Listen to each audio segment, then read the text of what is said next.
Достор, бұл сатылуучу үйдүн көчө тараптан көрүнүшү. Бул көчө менен деле кирип келсеңиздер болот. Үйдүн ар жагындагы аркы көчө менен деле кирип келсеңиздер болот. Көчөлөр кенен мына ушундай суу свет баары бар. Достор, сиздер бул жака келүү үчүн шаардан келгенде могу Калин көчөсү менен түз ылдый карап бассаңыздар, машина менен 20 мүнөттүк жол Национальный айылына. Бул сатылуучу үйдүн участогу жалпысынан 10 сотук болот. Чек арасы могу забордон и бул жактан алдыгы көчөгө чейин.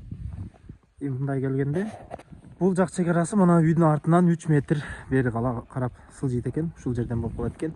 Бул үйгө келүү үчүн мына эки жактан тең көчө бар экен. Бул жактан келсе деле, бул жактан келсе деле болот экен. Мал бакканга, дыйканчылык кылганга абдан жакшы ыңгайлуу жер экен. Үйдүн баасы 3,5 миллион сом. Сүйлөшүү жолдору бар. Түздөн түз ээси менен сүйлөшсөңүздөр болот. Мына бул толук бут эле үйдүн ички тарабын көрсөтөбүз.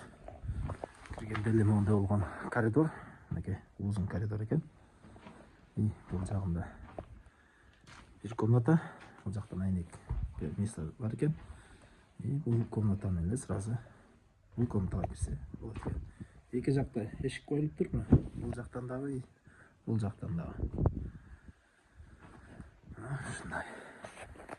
Андан бери келип, могу жер мындай навес болуп, и бул жакта дагы узундан узун бир комната жайгашыптыр. Бул жака 1, 2, 3 айнек коюлуп тур. Бул жактан эшик. Толук деле үй.